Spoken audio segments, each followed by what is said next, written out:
Welcome to PDFRun. In this video, we'll guide you on how to fill out a letter of intent to lease commercial property.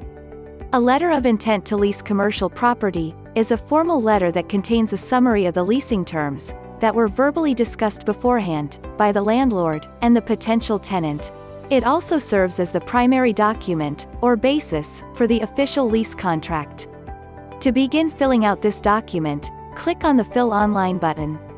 This will redirect you to PDFRun's online editor. First, fill out the sender's details, such as the name and complete address, with the city, state, and zip code.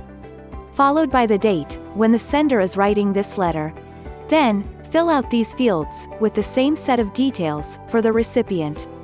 Next, on this part, the body of the letter, please read each part carefully, and fill out the necessary information.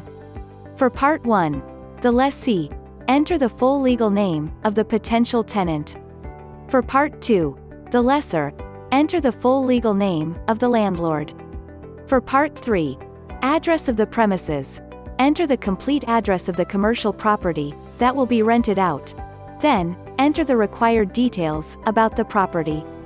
For Part 4, lease term, mark the appropriate box to determine the period of the lease term, then enter the specified number of years or months. Afterwards, enter the commencement and expiry date of the lease. For Part 5, use of leased premises, enter what kind of business or operation the potential tenant intends to run in the commercial space. For Part 6, base rent, enter the amount of base rent in both word and number form, then enter the date of payment for each month. For Part 7, expenses, enter a list of the required monthly expenses and their corresponding amounts to be paid by both the tenant and the landlord. For Part 8, security deposit, enter the amount of security deposit in both word and number form. For Part 9, lease renewal, mark the appropriate box to determine the statement that best suits the negotiation of the landlord and the tenant in terms of the lease renewal. You may select only one box. For Part 10, rent increase, mark the appropriate box to determine the statement that best suits the negotiation of the landlord and tenant in terms of the rent increase upon lease renewal. If you choose the first statement, enter the % of increase rate. If you choose the second statement, enter the amount of increase rate in dollars. For Part 11, subletting, this section contains the condition that the lessee may only sublet the premises after obtaining written consent from the lessor. For Part 12, late rent, enter the length of the allowed extension for the payment of a monthly rental fee.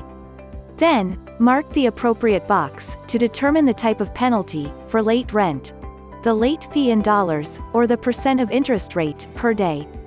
Upon selecting either option, enter the total number in both word and number form. For Part 13, binding effect, mark the appropriate box to determine the binding effect of this letter of intent. You may select binding or non-binding. For Part 14, additional provisions, enter a list of additional provisions. For Part 15, governing law, enter the name of the state where the property is located. Lastly, affix both the lessee's and lessor's signatures, their full legal name in capital letters, and enter the date when the letter is signed.